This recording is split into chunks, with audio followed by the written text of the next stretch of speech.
justo para contribuir con las mejores prácticas durante este proceso de cuarentena. Básicamente, ampliar todo el conocimiento acerca de... Obviamente acompañar a PALEC. Juntamente con las instituciones aliadas con quienes sumamos esfuerzo en este caso.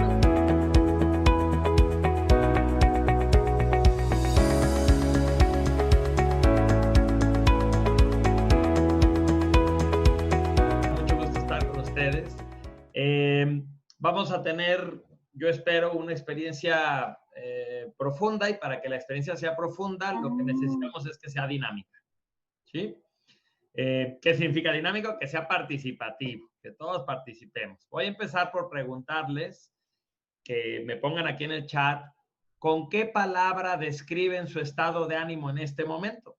Vamos a hablar de las emociones, vamos a hablar de los sentimientos. Sería interesante tener un punto de partida. ¿Con qué palabra describes tu estado de ánimo en este momento? Perfecto, ya me empezaron a poner. Feliz, feliz. A ver, pero voy a ver las caras para ver si sí coincide la cara con lo que pusieron, porque feliz, pero pues ¿dónde está la sonrisa? Ande. Paz, alegre, tranquilidad, tranquila, angustia, bien. Tranquilidad, esperanza, esperanzador. Atareada, mucho trabajo. Entusiasmo, tranquila, angustiada, feliz, feliz. Animado, alegre, sonrisa, ansioso. Desgastado. Sí, bien, interesante.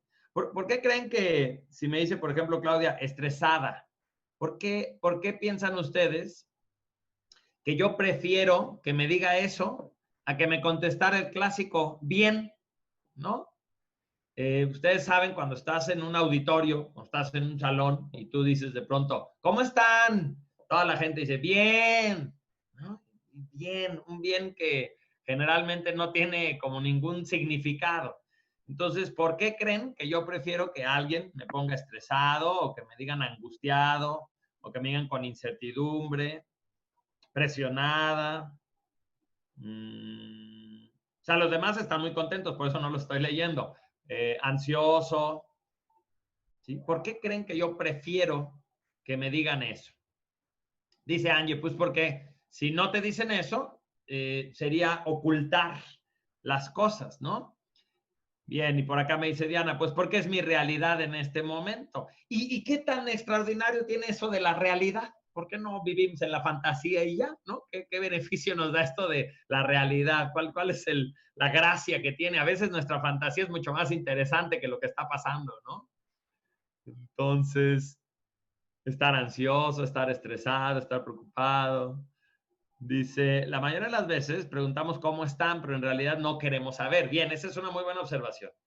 Cuando yo digo en un auditorio, ¿cómo están? Y la gente dice, bien. Yo digo por dentro, ay, qué bueno que no me aclararon, porque así no me involucro, no soy responsable, no tengo nada más que hacer. En cambio, si la gente me dijera, pues muy mal, preocupado, ¿no? Pues inmediatamente ya tengo yo que responsabilizarme. Entonces, tienes razón, es de los dos lados. Dice Carlos, conocer áreas de oportunidad permite la mejora con facilidad. Exactamente. Para generar empatía. Es decir, si tú me dices lo que sientes, yo puedo ser empático, ¿no? De otra manera, si me lo ocultas, pues es muy difícil. Las emociones negativas nos dicen que tenemos que movernos. Las emociones negativas nos dicen que tenemos que movernos. Vamos a hablar de eso, de su significado. Muy bien, con esas respuestas es más que suficiente. Entonces, yo les preguntaba, ¿por qué aprecio que algunos de ustedes me digan, por ejemplo, estoy estresado, estoy ansioso, estoy preocupado, tengo incertidumbre? Pues porque efectivamente es la verdad. Y les decía yo sarcásticamente, ¿y cuál es el chiste de la verdad? ¿No? ¿Para qué queremos saber la verdad si las fantasías a veces son más bonitas? Bueno, pues porque vivimos en la realidad. Y en la realidad, para poder lograr lo que sea, tenemos que partir de dónde estamos, ¿no? Si yo busco un taxi o más modernamente un Uber, entonces yo le tengo que decir al Uber en dónde estoy y a dónde quiero ir. Si yo no tengo esos dos puntos claros, el Uber no puede encontrarme, no le puedo decir, pues que vaya viniendo por mí, que se vaya acercando, ¿no? Pues sí, pero ¿dónde estás? Ni tampoco me va a aceptar el viaje si yo no le aclaro a dónde voy a ir. Entonces, cuando una persona es honesta y reconoce, estoy angustiado, tengo incertidumbre, estoy muy preocupado, estoy molesto, estoy aburrido, alguien me puso por ahí, estoy aburrido, pues esa persona ya tiene un punto. Ahora faltaría el otro punto. El otro punto es, al final de este taller, webinar interactivo que vamos a tener, ¿cómo te quieres sentir? ¿Sí ven cómo es una pregunta diferente? Ahorita es cómo estamos. Y la pregunta es, cuando termine el taller, vamos a calcular que estamos aquí de las 12 a las 2, un poco antes de las 2, ¿cómo te quieres sentir? ¿Con qué estado de ánimo quieres cerrar? Entonces pónganmelo aquí en el chat. Tranquila, dice Claudia. Me gustaría sentirme tranquila, con claridad, en paz, feliz, motivado, dice Brandon, animada y motivada, contenta, sin nervios. A veces lo que aclaramos es lo que no queremos, ¿no? No lo que sí queremos. Yo lo que quiero es no tener nervios. ¿Está bien? Está interesante. Entusiasmado, motivado, tranquilo, en paz, positivo, en armonía conmigo mismo. Muy bien. Y quizás diríamos, y en armonía en particular con tus emociones, con nuevas opciones para vivir mejor, positiva, motivada, con felicidad, con un poco de más certidumbre. Dices, yo me conformo con un poco más de certidumbre, con una nueva esperanza, con nueva información para aplicar y lograr nuevas opciones. Perfecto, ¿no? Entonces, vamos a decir que algunas de las cosas que yo voy a compartir con ustedes tienen que ver con psicología, tienen que ver con las distintas corrientes de psicología. Porque ustedes deben de saber que está el psicoanálisis, está el conductismo, está el humanismo. A veces agregamos la psicología transpersonal como una cuarta línea, a veces la meten en humanismo. Y muchas de las cosas que yo voy a compartir con ustedes son de estas distintas escuelas. El psicoanálisis, sea viejito o sea nuevo, esté actualizado o no, pero como dice uno de mis más grandes maestros, el doctor Alfonso Ruiz Soto, dice, tú puedes estar a favor de Freud o puedes estar en contra de Freud, pero no puedes vivir sin Freud, ¿no? Entonces, ok, el psicoanálisis nos aporta cosas, nos aporta bastantes elementos, nos aporta sobre todo la comprensión de que existe un inconsciente y de que efectivamente, si hablamos del universo emocional, yo no siempre me doy cuenta de cuál es mi estado de ánimo. El ejercicio de que yo les pregunte a ustedes cómo están y que ustedes hagan la labor de revisar cómo están, ya es en sí mismo un elemento de conciencia, porque no siempre me doy cuenta. A veces es un tercero el que me tiene que decir, oye, pero relájate, pero tranquila, va a estar todo bien, porque el otro ya se dio cuenta, pero yo no me doy cuenta, ¿no? Entonces, en este mundo de los sentimientos, por supuesto, Freud nos puede arrojar mucha luz a muchos elementos. No se diga si alcanzamos a ver el tema de las actitudes, porque traigo mucho material y voy a ir viendo este material y veremos hasta dónde llegamos, donde si alguien tuvo claro lo que era una proyección fue Freud, y básicamente ahí entendemos que eso que nos irrita de las otras personas, eso que no tolero del otro, eso que saca lo peor de mí, pues aplica esto que decimos los mexicanos, lo que te choca, te checa, ¿no? Entonces vamos a descubrir que efectivamente muchas de las cosas que hacen las otras personas y que a nosotros nos enervan, nos incomodan, nos molestan, pues a los otros no. A las otras personas no les molesta, no les incomoda. Digo, a lo mejor les parece inadecuado, pero no es que saque lo peor de mí. Entonces descubro que Freud tenía razón. Cuando yo no estoy en paz con ciertos sentimientos, entonces los empiezo a adjudicar a los otros y al ratito lo proyecto, ¿no? Tendremos algunos conocimientos que vienen del conductismo. Definitivamente también las emociones se vuelven rutinarias. Nuestros estados de ánimo son tan poderosos, son tan habituales, que llega un momento en que las personas confundimos nuestro estado de ánimo con nuestro ser. Cuando ustedes describen a alguien, ¿no? Si alguien no conoce a Mario y yo le quiero decir a alguien cómo es Mario, generalmente describo su estado de ánimo. ¿no? Yo digo, pues Mario es un cuate así a todo dar, muy, muy enfocado, sabe un montón y tiene como mucha humildad, siempre con mucho aprendizaje, siempre con disposición. A veces estamos todos ya muy estresados y él, la lucidez, la serenidad, nos comparte lo que piensa. Y entonces estamos hablando más de sus actitudes, estamos hablando más de las emociones que regularmente tiene. Por supuesto, porque no podríamos describir a Mario desde lo que es en un sentido interno, espiritual, y decir, bueno, pues mira, Mario es un alma muy vieja, que ya tiene varias reencarnaciones como mexicano, por eso es que ya entiende estos albures y este doble sentido, y por eso le gusta tanto comer salsita, ¿no? Y que nos metiéramos un tema así, es un pleyadiano, que viene de las galaxias no sé qué, y bueno, pues no decimos eso, decimos su conducta, ¿no? Al final los conductistas nos enseñaron que podremos pensar mucho, reflexionar mucho sobre cómo funciona la mente, las emociones, pero las conductas son la parte visible, ¿no? Las conductas. Y con las conductas es que podemos conocer a alguien. Cuando yo hace ratito, de broma y en serio, decía, a ver, ¿cómo están? Déjenme ver las caras. Pues es porque algunos de ustedes por default ponen feliz, emocionado, pero luego le ves la gente y dices, ¿dónde está lo feliz? Si no corresponde, ¿no? Entonces debería de haber una congruencia entre lo que mi lenguaje no verbal dice y mi lenguaje escrito, no verbal, en este caso está señalando. Entonces los conductistas también nos aportan mucho. Y por supuesto los humanistas nos enseñaron que el pasado no es destino, ¿no?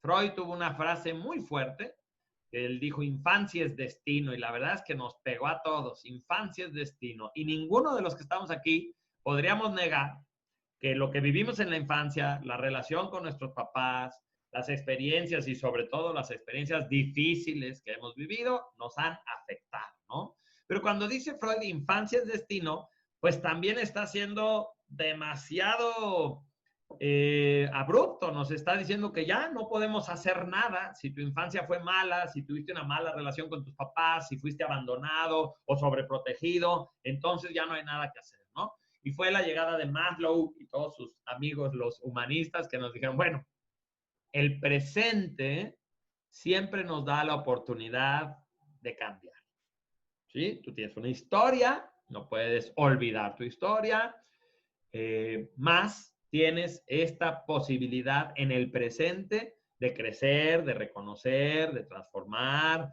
Y así como lo podemos ver claramente en rutinas y hábitos que tenemos de manera física, ¿no? Como lavarnos los dientes. Y entonces yo me lavo los dientes de una manera y cuando voy con el dentista me dice, cuando tú te lavas los dientes, no agarras desde la encía hacia abajo y no te lavas los molares del fondo y no le lavas por dentro. Y yo digo, ¿es dentista y adivino? No, es dentista y observador. Y simplemente está viendo dónde tengo mugre en los dientes y con eso le basta para saber cómo me lavo los dientes, porque mis hábitos van dejando una huella. Entonces, de la misma manera que yo puedo salir del dentista y tomar mi cepillo de dientes de otra manera y empezar a lavarme de otra forma y empezar a buscar recovecos que antes no me lavaba, pues en realidad todo el quehacer humano puede mejorar. El pasado no es nuestro destino. Podemos aprender a sentir de una manera diferente, que es parte del tema que vamos a ver hoy. Podemos cambiar nuestras creencias, podemos cambiar nuestra apariencia, podemos cambiar nuestra dieta, podemos cambiar nuestros horarios, ¿no? Y eso es lo que los humanistas nos aportaron, el reconocimiento de la conciencia, del libre albedrío, de las posibilidades del presente como un punto nuevo en el que todos los días podríamos hacer un cambio. Entonces, muchas de las cosas que voy a compartir con ustedes provienen de distintas fuentes psicológicas. Y algunas otras cosas que voy a compartir con ustedes vienen del coaching. Igual que seguramente muchos de ustedes, cuando yo escuchaba antes el tema del coaching, me parecía una porquería. Yo decía, eso es pura filosofía barata. Yo decía, eso es superficial. Eso del coaching son de estas burradas así que la gente se hace coco wash y sí, se puede y tú y llegarás. Y, ay, entonces no soportaba que a la gente la presentara. Dice Ale, yo también creo eso. Sí, sí, yo también creía eso. O sea, yo escuchaba, ahora su coach de no sé qué dice, ay, otro tarado que a ver qué nos dice, ¿no? Y sin embargo, y esta es la invitación que te hago a ti, Ale, porque fue lo que yo hice. Yo dije, bueno, para criticarlos, pues tengo que investigar un poquito más, porque si no, no voy a tener fundamentos y me pueden agarrar de bajada, simplemente señalándome pues que no sé quiénes son los autores seminales del coaching, quiénes son las referencias. Y entonces al principio me puse a leer sobre coaching por curiosidad y porque me caían mal, me tenían enfadados, lo que me choca, me checa. Entonces andaba yo ahí con toda mi envidia sin darme cuenta. Y después de leer, resulta que tenían muchas aportaciones, que sí me gustaron y con el tiempo me metí mucho más y actualmente soy trainer coach, que quiere decir que yo formo a personas para que hagan coaching. Y me doy cuenta que agregan cosas. El principal agregado, y por eso estoy sacando ahorita el tema, es que todas las formas de terapia, tanto la terapia psicológica como la fisioterapia, como la nutrición, si lo vemos como una terapéutica, como la medicina, como la que sea, trabajan con la historia y cómo esa historia no me permite en el presente ser libre o ser pleno o ser feliz, ¿sí? Si lo veo en psicoterapia, bueno, pues esta persona se topó con alguien que le gusta mucho, está ilusionada, está contenta, pero como en el pasado tuvo un romance muy feo y donde le rompieron el corazón, entonces esta persona no se atreve a iniciar esta relación y está atorada, porque el pasado le dice, te van a romper el corazón otra vez, ¿no? Y a la vez, el presente le dice, pero yo soy diferente.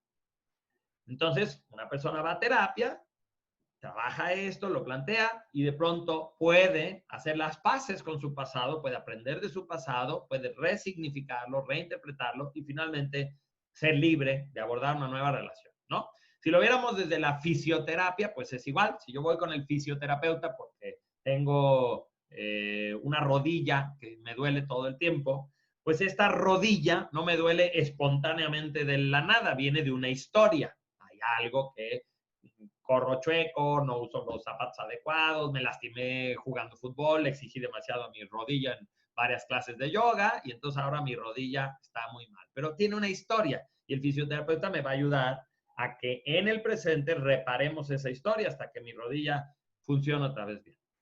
Entonces hay una constante en cualquier tipo de terapia que tiene que ver con que hay antecedentes y estos antecedentes nos están generando que en el presente yo no viva con plenitud. ¿Sí? ¿Hasta ahí tiene sentido lo que estoy diciendo? Bueno, ¿qué nos aporta el coaching? Pues nos aporta el decir, ok, y si en el presente yo ya estoy bien,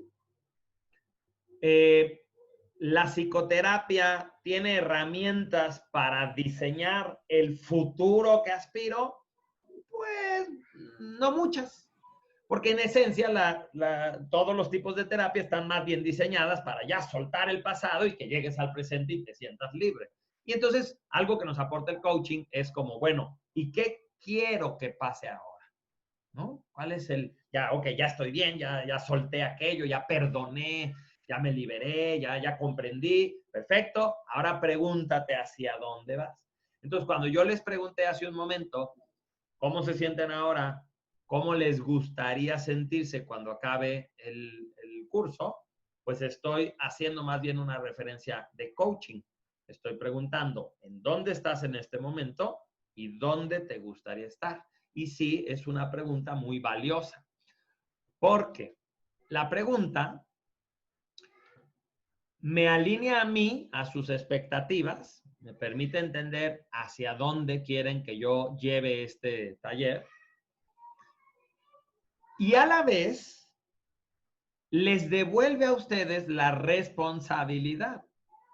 Porque ustedes pusieron, yo quiero sentirme en paz, yo quiero estar contento, yo quiero tener más alternativas, yo quiero estar serena, morena, yo quiero estar contenta, con mayor comprensión. Ustedes como carta Santa Claus, ¿no? Todos, yo quiero esto, yo quiero lo otro, yo quiero ya el nirvana, la iluminación, la paz interior, la realización, ¿no? Suena bien chido. Pero entonces yo les hago una última pregunta, que es, ¿y qué estás dispuesto a hacer a cambio? ¿Sí? Porque tú dices, yo quiero salir de aquí con una mayor comprensión, ¿ok? Yo quiero tener entusiasmo y más aprendizaje. Me interesa terminar relajada. Yo quiero tener tranquilidad, ¿no? Pues, padrísimo.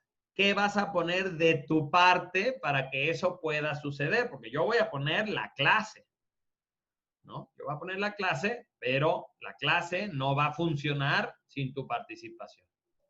Entonces, tú, ¿de qué manera vas a poder también aportar algo que al final se sume y se convierte en ese resultado que busca? ¿Cierto? Dice Ale, en mi rama de la psicología transpersonal son historias de vida ligadas con los códigos y creencias que van de lo generacional, transgeneracional, intrageneracional. Así es, mi maestría fue en psicoterapia transpersonal, así es que yo también soy fan. Ya tenemos varias cosas en común. Ale, te voy a identificar.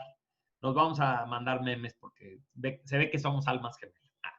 Bueno, entonces sí, efectivamente, pero si te fijas, en lo transpersonal, ahora resulta que ya no basta con la infancia, ¿no? O sea, Freud se había quedado en que infancia es destino, pero ahora en lo transpersonal decimos, generaciones son destino, ¿no? Todos los de tus sistemas, los ancestros de tus ancestros, todo, wow. Bueno, afortunadamente los humanistas nos dijeron, sí, pero también el poder del presente, ¿no? Aquí en el ahora, puedo yo comprender mi historia, convertirla en recursos, aprovecharla y que yo viva en el presente con plenitud.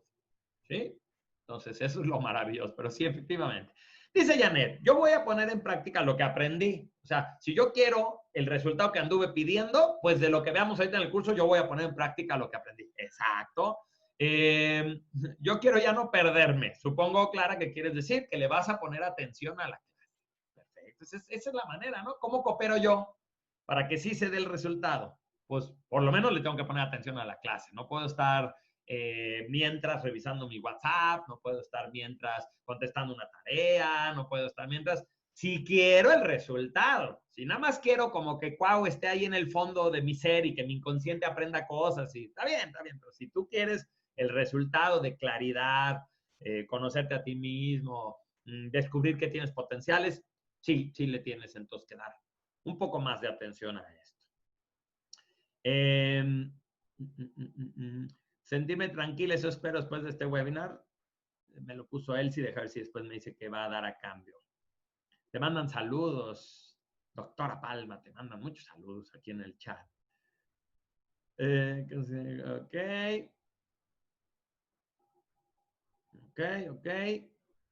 Cambiar mi apariencia, dice. Ok, yo quiero enfocarme. Perfecto, centrar mi atención. Volver a recapitular mi vida. ¡Wow! Eso ya es un compromiso mucho más grande, ¿no? Primero terminar el taller con entusiasmo, luego poner en práctica lo aprendí. Pues con ese nos quedamos. ¿Dónde estoy? ¿Alguno de ustedes ubica el escenario en el que me encuentro? El día de hoy dije, ¿dónde sería bueno dar un curso que se llama, ahora sí como Ponchito voy a decir, se intitula Lo positivo de las emociones negativas, ¿no? Entonces, vamos a hablar de inteligencia emocional, vamos a ver lo positivo de las emociones negativas, pero ¿dónde estoy? ¿En qué escenario me encuentro? Bien, ya lo descubrieron. Dicen, es de la película Intensamente, en el centro de control. Quiere decir que estoy en la mente de Riley, ¿se acuerdan? En la película de Intensamente, ahí en la mente de Riley, justo en este espacio, las emociones, alegría, tristeza, miedo, enojo y disgusto, se encuentran aquí, ¿no? Y trabajan y aquí se van formando las memorias y aquí se le va dando sentido a las cosas, es el centro de control. Entonces yo dije, bueno, pues no hay, según yo, un mejor lugar para dar este curso, que se trata de cómo ver lo positivo a las emociones negativas, que la mente, ¿sí? Ahí donde están los neurotransmisores, ahí donde están estos químicos que provocan las emociones y que efectivamente, lo sabemos, toda emoción tiene una realidad fisiológica, ¿no? Eso es importante que lo tengamos todos muy claro. Las emociones, igual que los pensamientos, pero las emociones con mayor notoriedad, no se trata de eventos abstractos, de cosas mágicas que suceden, se trata de químicos, se trata de hormonas, se trata de señales que se liberan en el cerebro y que afectan al cuerpo y que, como veremos más adelante, eso también significa una muy buena noticia. La buena noticia es, si cambia tu fisiología, cambia tu estado de ánimo. ¿Okay? Si cambia tu fisiología, cambia tu estado de ánimo. Porque también, si cambia tu estado de ánimo, cambia tu fisiología. ¿Sí? Si yo tengo un susto, libero adrenalina en todo el cuerpo, ¿no? Si yo tengo un susto, libero adrenalina por todos lados y todo mi cuerpo se entera de que acabo de tener un susto.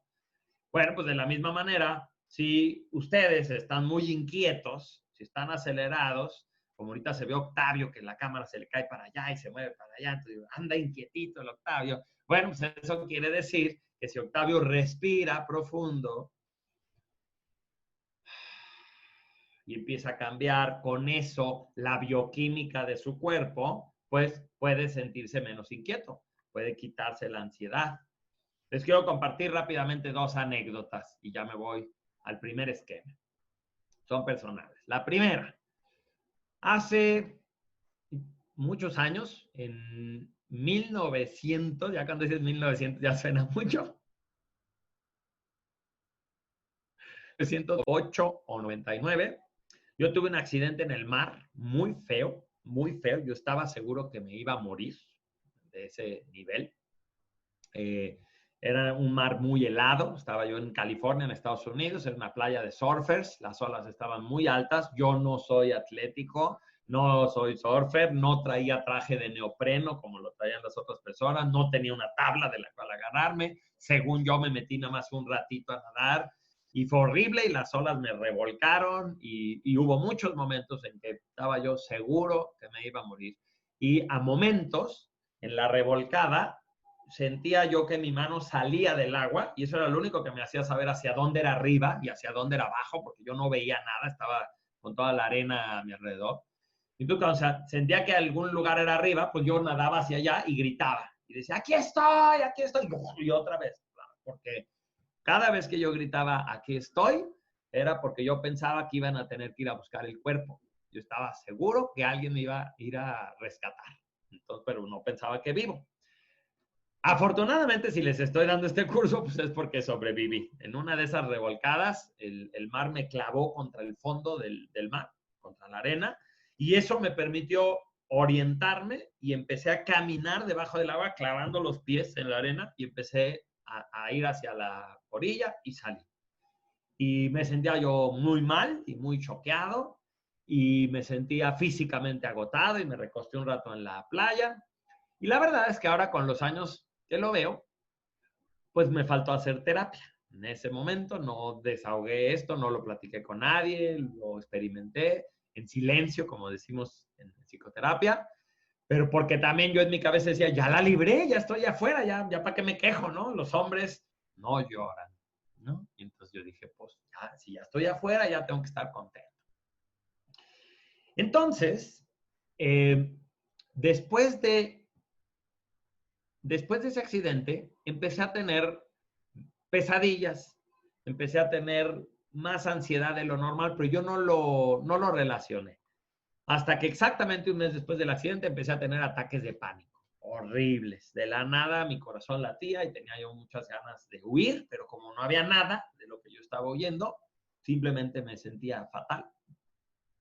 Y a veces lo que hacía era salirme a la calle y correr. Corría alrededor de mi edificio, de mi cuadra, corría, hasta que me agotaba y me metía a mi casa, pero eso no me hacía sentir mejor. Los ataques de pánico, si alguno de ustedes un día ha tenido un ataque de pánico, la sensación de angustia espantosa, de que algo horrible va a pasar, de que te vas a morir o de que, no sé, que estás bajo un peligro horrible, ponga en el chat, nada más ponga yo, ¿Okay? Y eso significa, yo he tenido un ataque de pánico. Para ver cuántos de ustedes han tenido, porque de hecho es bastante común, como lo pueden ver en las respuestas del chat. Bueno, entonces yo empecé a tener ataques de pánico.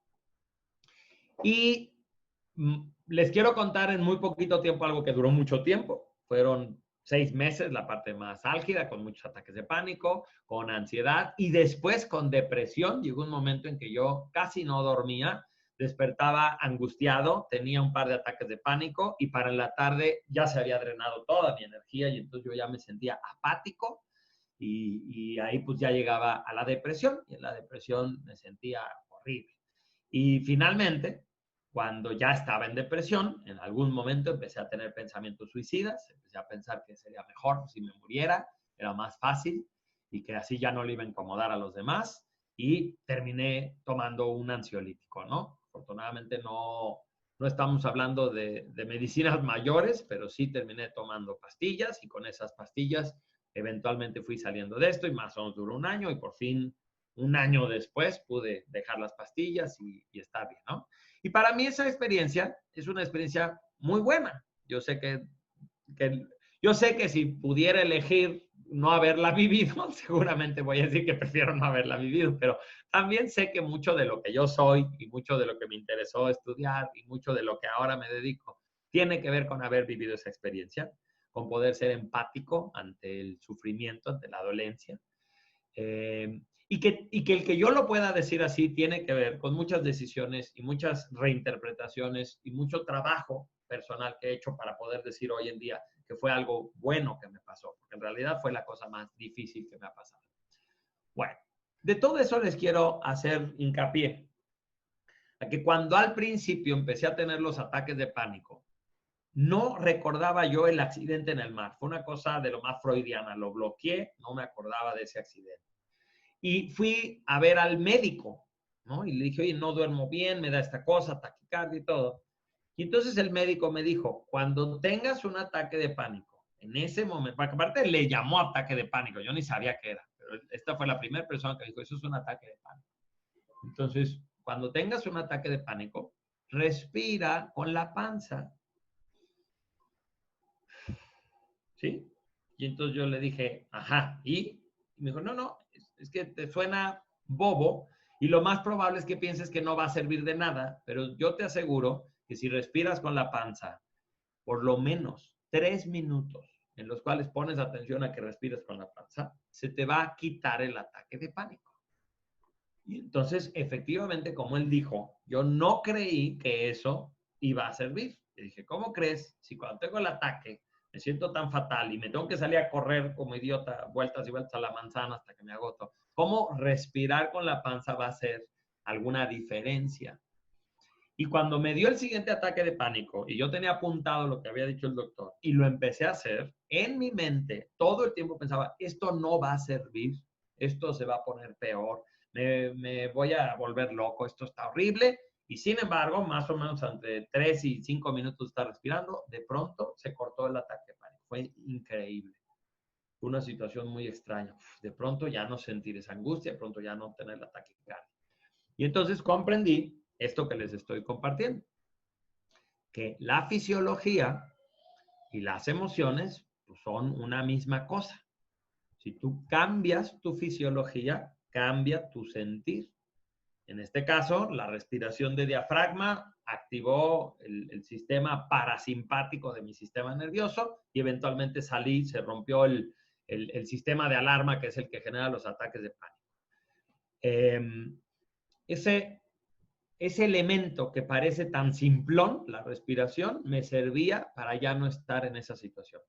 No fue suficiente porque con la pura ansiedad yo me agotaba y después me daba la depresión y después de la depresión venía estas ganas de morir. Entonces, bueno, no fue suficiente y como ya les platiqué, terminé tomando pastillas. Ahora, lo curioso es que las pastillas me hayan ayudado para tener el tiempo suficiente para procesar estas cosas, trabajarlas y eventualmente no necesitar las pastillas y no recaer. Pero las pastillas son otro ejemplo de que si cambia tu fisiología, cambia tu estado de ánimo. ¿Sí? Porque los psiquiatras usan medicinas, pues porque efectivamente si tú bloqueas un químico o secretas otro, pues cambia el sentir de la persona. Ahora yo con lo que sé y con lo que he estudiado, pues seguramente me iría por un tema naturista, por homeopatía, por acupuntura. No me encantan las pastillas, pero me doy cuenta por qué operan, por qué funcionan, ¿no? Y digo, claro, porque una cosa está conectada con la otra. La otra anécdota que les voy a compartir es muy breve. Es que gracias a la cuarentena cambié mi dieta de manera radical. Estoy haciendo una dieta en la que prácticamente no como carbohidratos o como un mínimo de carbohidratos, sobre todo carbohidratos simples, no como harinas, no como azúcar, no como pastas, ¿no? Todas esas cosas.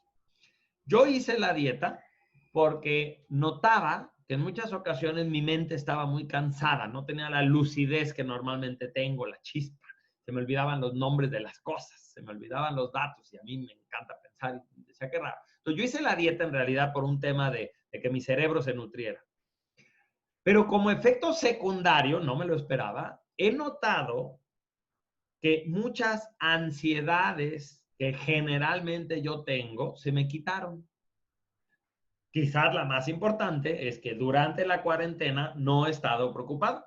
Toda la cuarentena no he estado preocupado qué va a pasar después y qué va a pasar con la economía y cómo va a ser mi trabajo y cuándo nos vamos a ir a España si ya me habían prometido, ¿no? Y qué va a pasar con mis hijos que no están yendo a la escuela. Yo pienso, si me remonto a mi historia, que yo tiendo a ser anticipado. En un momentito veremos que las personas que se angustian son personas que están muy conscientes de su futuro.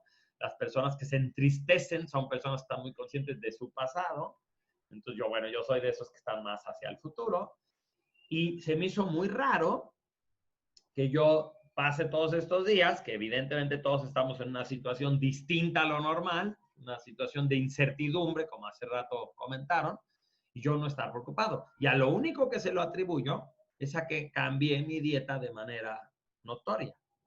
Y entonces, yo muchas veces, no sé quiénes de ustedes compartan esto, pero insomnio por estar pensando.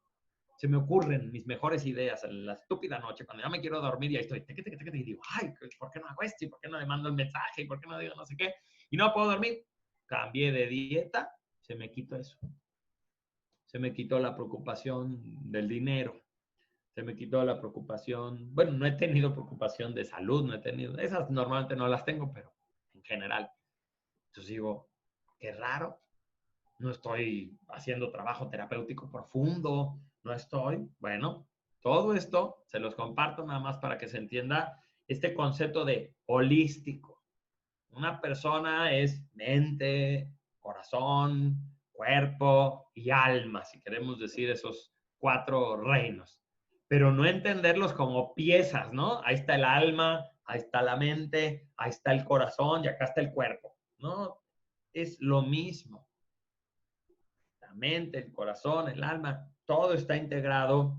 Hay una realidad fisiológica que corresponde a cada una de estas áreas, igual que hay una realidad abstracta que corresponde a toda la realidad fisiológica. Y lo que yo espero que comprendamos el día de hoy es ese juego en el que si alguno de ustedes, por ejemplo, ha intentado ir a terapia, ha ido con un psicólogo y no ha sentido que le funciona, ve con un nutriólogo. O sea, decir, a lo mejor, si cambio de dieta, cambia mi sentir. O al revés. A lo mejor tú estás con un nutriólogo y haces una dieta y efectivamente estás bajando de peso, pero de ánimo estás del cocol. O sea, estás, pero de malas, de enojada, irritable, intolerante. Pues a lo mejor necesitas ir con el terapeuta y reconocer que esto de pasar algunas hambres o de no comer tanto como antes te está mostrando necesidades, anhelos, cosas que te has reprimido, recuerdos que están aflorando. Entonces, aquí por eso, en los nuevos conceptos de salud integral, pues entran todos, entra el doctor, entra el nutriólogo, entra el psicólogo, entra el psiquiatra y entra hasta el guía espiritual, ¿no? Y todos se meten y todos le entramos porque somos un ente holístico. Somos un ente que está integrado en todas sus áreas. Bueno, te fijas, luego me preguntan, ¿qué dieta estás haciendo? Pero no es porque quieran no vivir angustias, no es porque quieran estar en paz interior, es porque quieren bajar de peso. No, muchachos, eso no importa, chicas. La grasita es buena, la grasita nos agrada, no se la quiten, por favor. No, seamos saludables, pero no hagamos las cosas por querer cumplir con un estereotipo.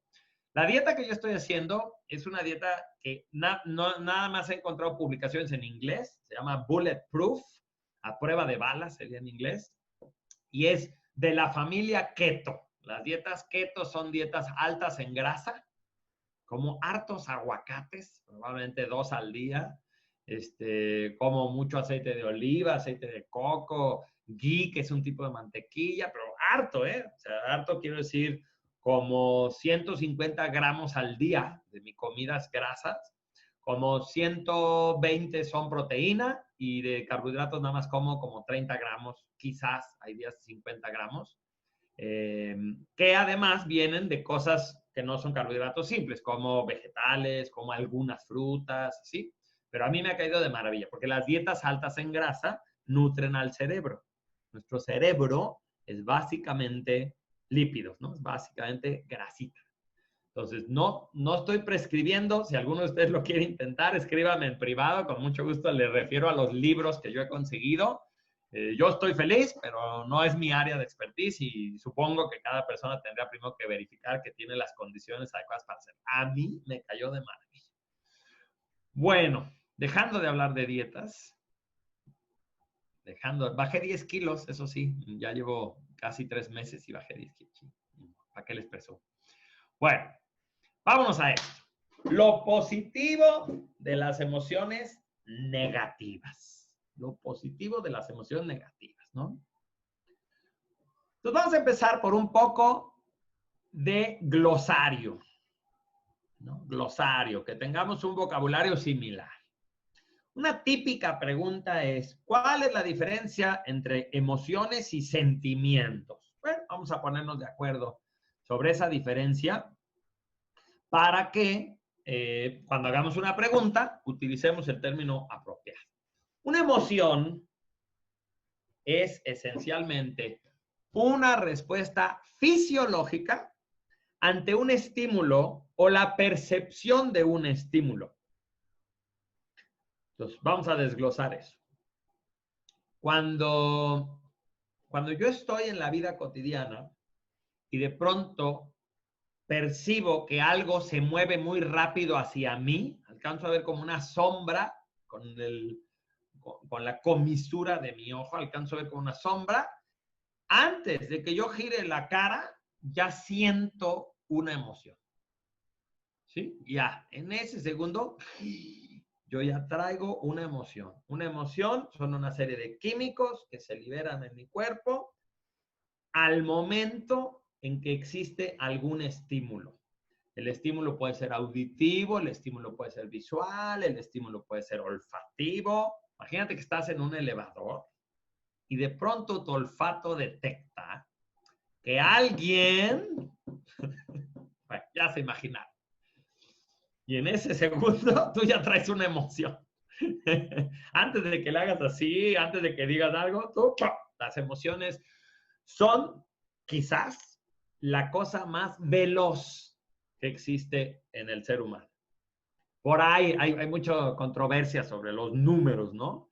Pero se dice que comparando un pensamiento que implica hablar en tu cabeza y decir así la oración completa, comparando el pensar con un sentimiento, fíjense el número, ¿eh? Algunos autores dicen que la emoción es 900 millones de veces más rápida que el pensamiento. Yo pensaría que exageran, dicen ese número y siento una emoción encontrada y ay, no puede ser tan veloz, pero basta con que simplemente estemos de acuerdo con que es muy veloz. ¿Sí? Cuando tú conoces por primera vez a alguien, vamos a pensar, voy a abrir las cámaras, yo veo estos rostros y, por ejemplo, nunca en mi vida he visto a Odra, ¿no? Entonces, en este segundo estoy concientizándome de Odra. Bueno, antes de que yo leyera su nombre, iPhone de Odra, porque tiene un iPhone, eso es lo que sé de ella, antes de que yo supiera su nombre, ya sentía algo. La famosa primera impresión es una emoción que tienes instantáneamente, bueno, no instantánea, pero se siente instantánea a cuando alguien se presenta por primera vez en tu campo visual. Después de que sientes algo por la persona, estás elaborando en tu cabeza un diálogo y de pronto ya digo, ella ha de ser estudiante universitaria, bueno, y como que está en su casa, creo que está en un sillón o en su cama, y ya empiezo a pensar sobre otra. Pero en principio, simplemente siento. Ahora ustedes se preguntarán, ¿y qué sientes por otra, verdad? Son chismosos ustedes en esencia y quieren saber, bueno, ¿y qué sientes? Pues les puedo dar la respuesta. Cuando tú no conoces a alguien y por primera vez se presenta en tu campo visual, Daniel Goleman, en su libro La inteligencia emocional, nos aclara que cuando tú desconoces algo, usas la memoria para poder reaccionar. ¿Qué quiere decir eso? Que yo siento por otra lo que siento por alguien que se parece a ella, por la persona a quien me recuerde su cara. Entonces, si yo nunca en la vida he convivido con Liliana, pero yo veo a Liliana y me recuerda a una prima mía con la que traigo pleito, entonces yo veo a Liliana y digo, ha de ser conflictiva. ¿Sí? Ay, Liliana, ha de ser conflictiva la Liliana. Pero no es que Liliana sea conflictiva, es que me recuerda y con eso es suficiente para tener una emoción. ¿Sí? Solo de niños constantemente nos pasaba que nos topábamos con algún estímulo para el cual no teníamos ninguna referencia pasada. ¿Ok? Si un niñito, vamos a pensar que este es un niño de 3 años, y en su familia, en su casa, no hay gatos, nunca ha visto un gato, y de hecho tampoco hay perros, pero perros ha visto con el vecino, o su abuelita tiene un perro, pero gatos nunca ha visto. ¿Ok? Entonces este niño acompaña a su mamá, va de visita no sé dónde. Y cuando entran a este sitio, a una tienda, hay un gato. ¿Ok? Este niño nunca ha visto un gato. Entonces, cuando el niño capta al gato, no tiene idea de si es algo que le debe de preocupar, si es algo que le debe de enojar, si es algo que le debe de alegrar. No tiene, y como no tiene referencias de otros animales o de una cosa de ese tamaño que se parezca a eso, ¿qué creen que hace el niño? Voltea a ver la jeta de su mamá, así rapidísimo. Y cuando ve la jeta de su mamá, según la cara que ponga la mamá mientras ve al gato, el niño aprende que esa es la emoción que hay que sentir ante este animal. Entonces el niño voltea y si la mamá tiene cara así de qué asco, entonces el niño y ya, y le caen mal los gatos. Y a partir de ahí ya se quedó grabada cuál es la respuesta que tenemos ante ese animal. Entonces, en general, cuando somos niños, estamos constantemente adquiriendo nuevas asociaciones. Cuando estábamos niños era mucho más común. Les digo qué escena me recuerda esto. Si alguno de ustedes ha visto El Padrino, la película original del Padrino con Marlon Brando, ¿no? Ya sé que la mayoría de los que están aquí tienen cara de millennials. Pero bueno, los millennials del milenio anterior, que ahí estamos los otros que estamos aquí, ubicaremos El Padrino. Y los que ubicamos El Padrino, ubicamos esa escena en que el padrino, que es un señor así grandote, fuerte, está jugando con su nieto en un viñedo. Está jugando con él, a corretearle, no sé qué, y de pronto le da un infarto. El tipo Marlon Brando, de pronto se agarra así el corazón, se va medio chueco y pácatelas y se cae al piso. Y el nietecito, que sí se ve un niño como de unos 3 años, 4 años, que está corriendo, porque el otro lo estaba correteando, de pronto lo ve tirado en el piso y el niño nada más hace y se sigue y se echa a correr. Porque por supuesto el niño no entiende que se acaba de morir su abuelito. Entender que se murió su abuelito significaría tener significados, para empezar, mucho más complejos, profundos, la muerte, que es un significado que no se adquiere en la tierna infancia, y además entender que eso es un evento triste, porque en principio, ¿por qué pensaría un niño de 3 años que morirse es algo triste? Eso es algo que adquirimos después.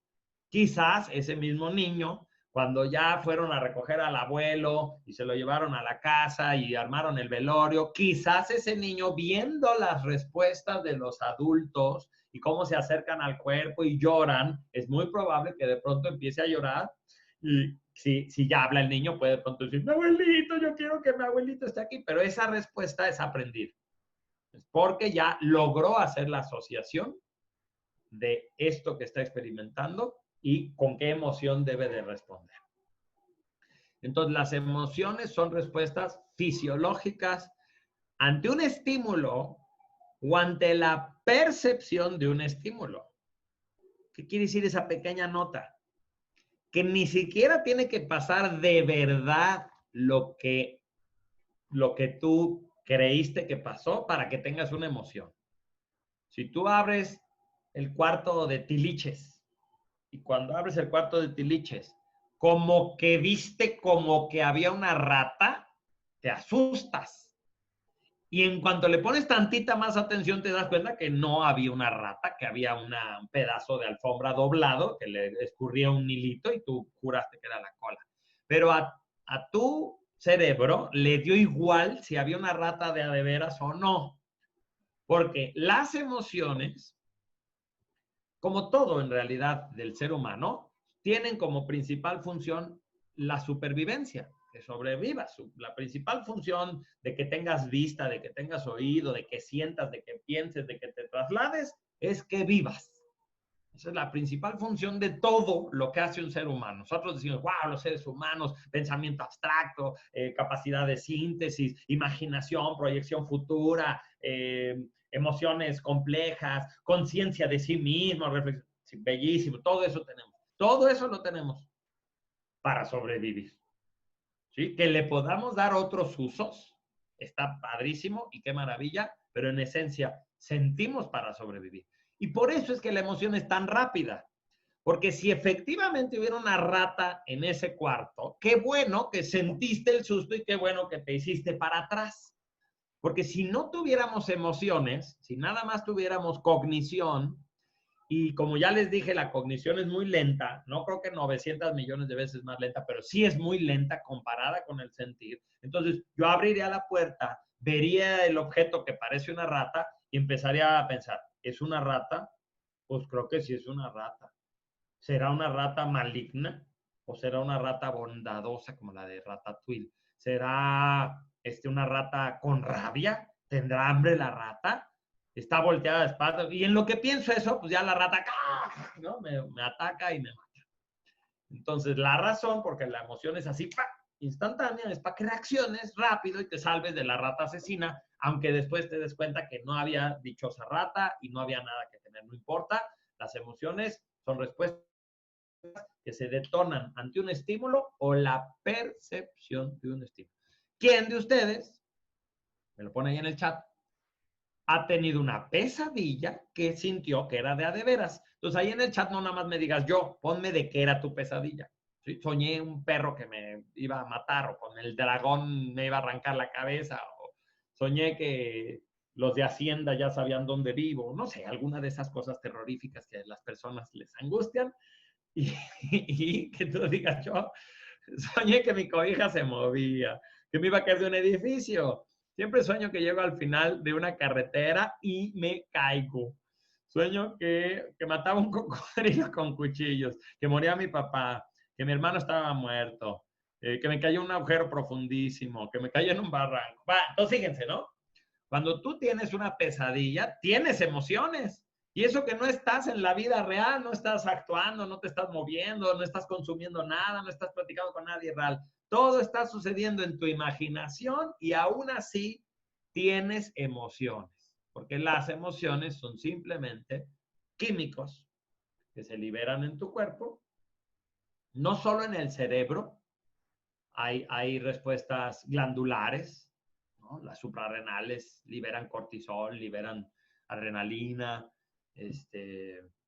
Otras glándulas también contribuyen para que se baje o se suba la emoción. Hasta las glándulas masculinas y femeninas afectan nuestro estado de ánimo, la testosterona, la progesterona. Entonces, ok, ¿no? Es toda una orquestación química, pero Pero definitivamente hay una emoción, hay una realidad física. Bueno, muy bien. Me encanta que estén así de participativos. Así sí va a suceder lo que ustedes querían. Y a estas emociones les damos los nombres más simples y puros. Las emociones, como en la película de Intensamente, son el miedo, la alegría, el enojo, la tristeza. ¿Okay? La emoción es una emoción de miedo o es una emoción de enojo. Cuando ya se convierte en sentimiento, para que sea sentimiento existe la emoción más la conciencia de la emoción, ya me doy cuenta de la emoción, entonces ya es cuando usamos un vocabulario más preciso y en vez de decir tengo miedo, digo tengo angustia, ¿no? ¿Cuál es la diferencia entre tener angustia o tener ansiedad? Pues que la angustia se siente en el cuerpo, la ansiedad se percibe como un evento mental. No es lo mismo decir, estoy apanicado, es una palabra mucho más grave, estoy apanicado, estoy aterrado, estoy preocupado, estoy nervioso, estoy estresado. Todas esas palabras, que todas van a pertenecer al reino miedo, son ya subtipos a los cuales les llamamos sentimiento. Porque una vez que la emoción fue captada por la conciencia, una vez que nos dimos cuenta que nos sentíamos así, ya le podemos dar un nombre. Y esos nombres son a los que le llamamos sentimientos, ¿sí? Algunos de ustedes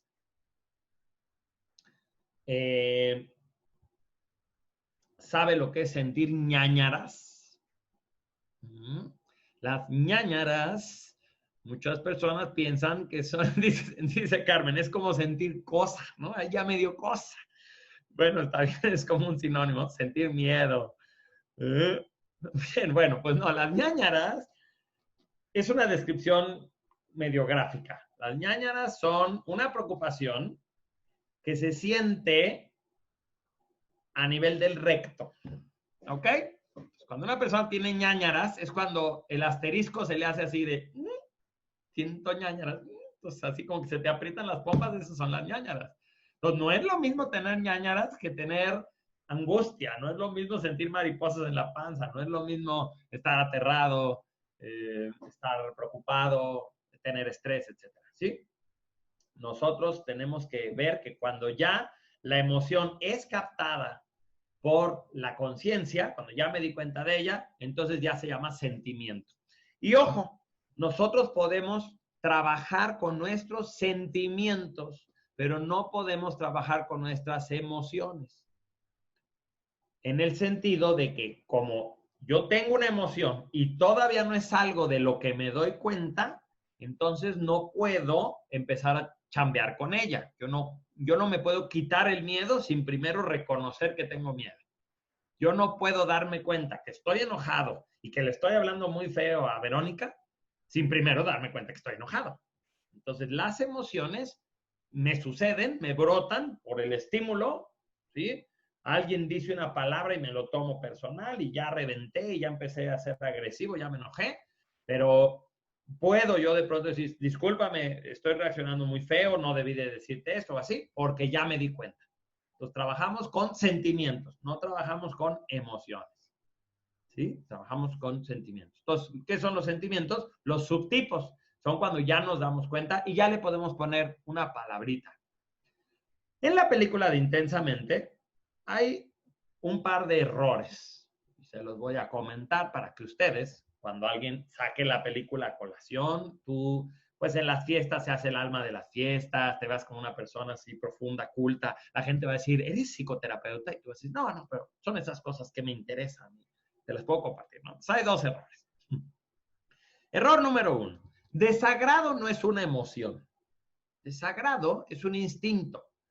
La repulsión es una fuerza que tiene más que ver con supervivencia, que tiene más que ver con el olfato, con los 5 sentidos, y que su contrario El contrario de desagrado, pues es agrado. Las cosas nos atraen por el placer. Por ejemplo, si yo huelo algo que está echado a perder, no se me antoja comérmelo. Entonces, una respuesta más bien fisiológica de supervivencia. Desagrado podría no estar ahí. Las emociones negativas son 3. Enojo, miedo y tristeza.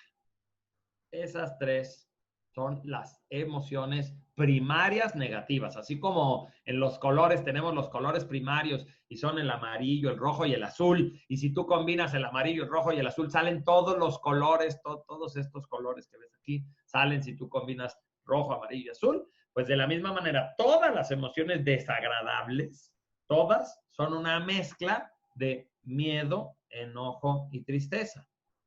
Por ejemplo, si yo te dijera los celos son la mezcla de cuáles de esas emociones negativas. Escríbelo en el chat. ¿Sí? Miedo y enojo, dice Ana Islas. Miedo y enojo, exacto. Los celos no requieren tristeza, ¿cierto? La emoción celo tiene que ver con inseguridad, tiene que ver con preocupación, tiene que ver con angustia y a la vez con que me molesta que hables por teléfono, o que mandes mensajes, o que andes viendo a no sé quién. Entonces, la combinación enojo, miedo da celos. ¿Ok?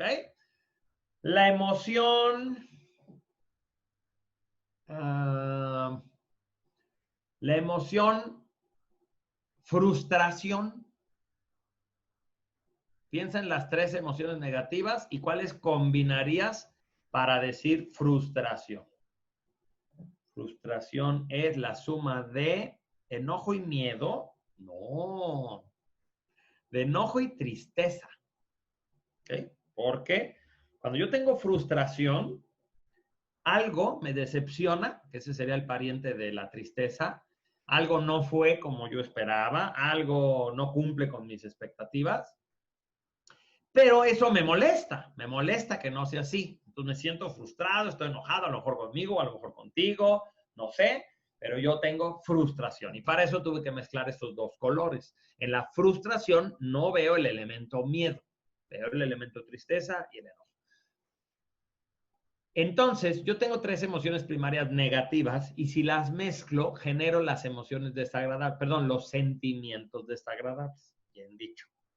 ¿Sí? Si yo sumo emociones, doy sentimientos. Bueno, pues el segundo error que tiene la película de Intensamente es justamente que no están las emociones primarias positivas.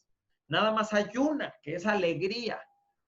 ¿Sí? La alegría es una emoción agradable, es una emoción positiva, pero en la película les faltaría poner, pues que también hay otras 2. Una de ellas sería amor y la otra sería tranquilidad. Y entonces, si tú sumas amor, tranquilidad y alegría, te dan los sentimientos agradables. ¿Sí? Entonces te digo, cuando alguien saque esa película y dices, es que es lo máximo, no sé qué, tú le dices, sí, es muy buena película, lo reconozco. Tiene 2 pequeños fallos técnicos, pero bueno, pues es para niños y no pretendía ser de calidad universitaria, ¿no? Entonces no da más de eso. Muy bien. Entonces ya tenemos emoción, sentimiento, ¿sí? Tenemos las mismas emociones todos. Todos los seres humanos compartimos la misma bioquímica de tal manera que todos los que estamos aquí podemos sentir tristeza, alegría, entusiasmo, ternura, celos, enojo, la que quieras. Gracias a eso, si ustedes me relatan algo, si ustedes me dicen, haz de cuenta, me fui a Puerto Vallarta y nos la pasamos muy alegres en el camino, yo puedo nunca haber ido a Puerto Vallarta y comprendo cómo te sentiste. Porque aunque no he ido a Puerto Vallarta, he sentido alegría. Y basta con que yo haya sentido alegría para que diga, ya me imagino cómo se sintió ese viaje a Puerto Vallarta. ¿Me explico? Entonces, si Betty me dijera, odio al guardia de mi edificio, yo no conozco al guardia de su edificio, mi edificio no tiene guardia, pero yo odio a alguien. Y entonces ya digo, ya sé cómo te hace sentir. Ay, qué feo que vivas en un lugar donde odias a alguien, ¿no?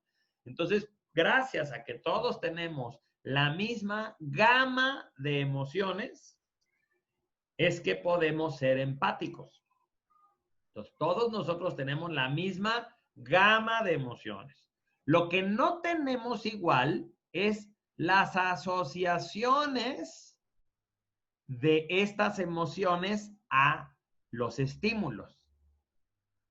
Entonces, algo que a mí me enoja, a ti puede no enojarte, ¿no? A lo mejor a mí me revienta que haya un mosquito. Me revienta, que ya me voy a dormir y que se me acerca la oreja y ¡pah! Estoy dispuesto a cachetearme con tal de matar al mosquito. Pero si tú vives en una playa o en un lugar que hay un montón de mosquitos, a lo mejor ya te valen gorro, te tapas la cabeza y te duermes.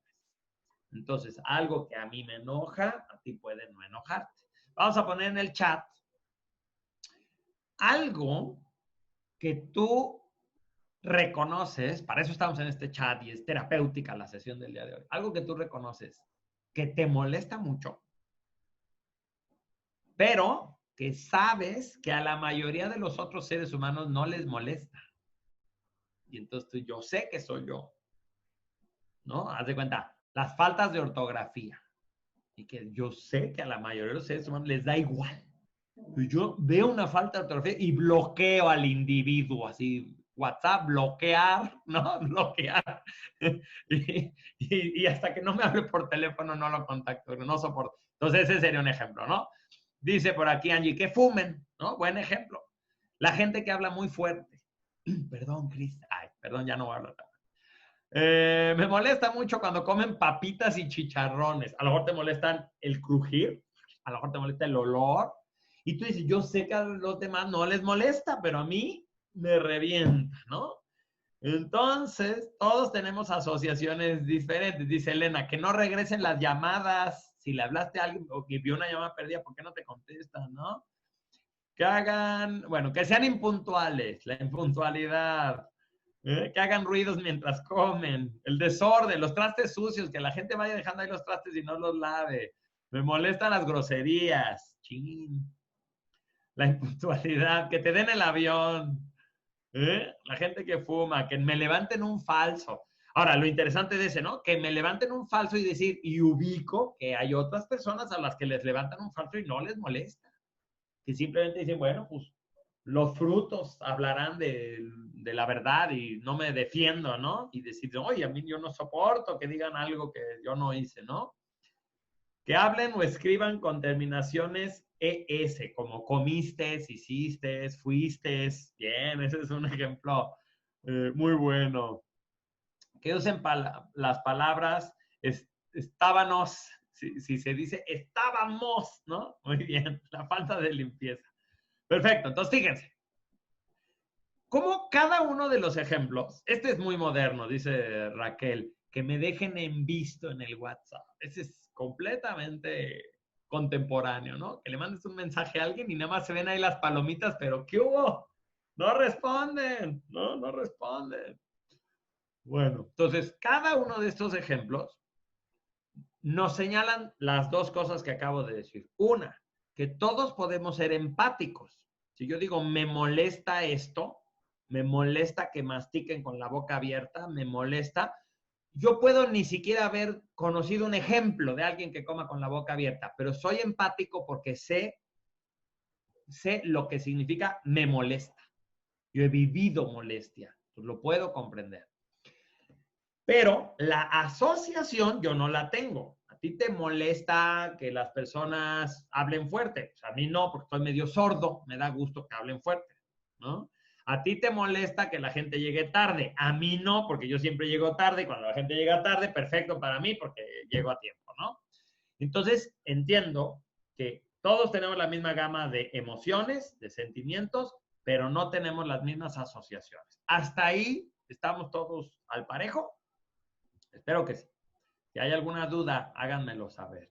Y quienes me están apoyando en los controles, si ven que alguien escribe así una duda muy concreta, si quieren, ábranle el micrófono y así la escucho. Porque de pronto pues, no los alcanzo a leer. Y ya ves que no. ¿A quién le molestaba que le den el avión? A lo mejor se molesta conmigo y se sale de la charla. Bueno. ¿Para qué tenemos emociones? Bueno, pues resulta que las emociones tienen una función muy importante, que es la de motivarnos. La emoción es el combustible que nos impulsa a que nosotros hagamos algo al respecto. Por eso la palabra emoción, en su raíz etimológica, pues tiene adentro la palabra moción, que significa movimiento. En inglés hasta es más obvio, porque en inglés se dice emotion, ¿no? Moción, movimiento, acción. Entonces, lo que los griegos, que fueron los que acuñaron esta palabra, se dieron cuenta es que la emoción es eso que antecede un acto. ¿Por qué los seres humanos y muchísimas especies sienten? Pues sienten para moverse, para motivarse a que suceda una acción. Si yo siento, ya dijimos que la emoción se dispara así rapidísimo, inmediatamente me veo propenso a reaccionar, ¿sí? A hacer algo al respecto. Entonces nosotros tenemos este mecanismo que se llama emociones, que es muy rápido, que funciona por asociación, que llega el estímulo y se dispara, porque de esa manera respondemos ante la realidad que está sucediendo. Y esta motivación es, insisto, el combustible, el impulso. Por ejemplo, aquí vemos este jitomatito que ya se vio, ¿no? Ahí está la emoción. Dice, yo ya me vi, yo un día voy a ser así de delgadito y me voy a poner así de ladito y me voy a sacar unas fotos y voy a estar bien contento. Claro, pobre jitomatito, desde ahorita lo sabemos, no lo va a lograr porque no sabe que lo que se está imaginando pues es un chilito y es de otra especie y por eso no es así. Pero bueno, eso punto y aparte. Después de estar motivado se va a sentir frustrado, pero por lo pronto ahorita está muy contento haciendo sus abdominales, diciendo sí, sí se puede, ahí voy a llegar, pero tiene una emoción, tiene un sentir, ese es el que lo mueve. Entonces, vamos a decir que todas las emociones se pueden clasificar en emociones agradables y emociones desagradables. Esos son los dos clubs. Y son agradables o desagradables al cuerpo, ¿no? En el cuerpo. Si tú estás mucho rato molesto, te duele la panza, te duele la cabeza, te sientes acidez. Si tú estás contento por mucho tiempo, te relajas, te empiezas a sobar, se te antoja pegártele a alguien. Es porque las emociones agradables pues liberan también otra serie de químicos que son ricos, sabrosos para el cuerpo, causan placer, y las emociones desagradables no. Entonces vamos a decir que existen básicamente dos grupos de emociones, las agradables y las desagradables. Cuando yo dije lo positivo de las emociones negativas, me refiero a lo útil, lo que nos enseñan las emociones que son desagradables, porque como vamos a entender, no existe como tal una emoción negativa. Todas las emociones nos impulsan a un cambio, nos invitan a la acción, nada más que algunas emociones se siente rico sentirlas y otras emociones se siente feo sentirlas. Hay emociones agradables y desagradables. Entonces, la pregunta de este momento es, ¿qué detona? ¿Qué hace que a veces la emoción que se liberó fuera agradable y a veces la emoción que se liberó fuera desagradable? Bueno, la respuesta más obvia, ya la tienen que saber, pues es la asociación, ¿no? Si mi mamá le tenía mucho asco a los gatos y yo vi que mi mamá puso esa jeta, entonces yo veo al gato y ¡ah! Siento horrible. En principio eso es, ¿no? Hay esta asociación. Pero otra manera de decirlo más compleja y que para ustedes va a ser más útil para poder entender lo positivo de las emociones negativas, es que en todo momento de la vida, en todo instante de mi existir, hay dos cosas que siempre existen. Una de ellas es que yo tengo alguna expectativa. Hay algo que yo espero. Hay algo que yo imagino que va a pasar. Ninguno de ustedes es capaz de vivir la vida sin expectativas, ¿sí? A menos que seas así el Dalai Lama, y que tampoco creo.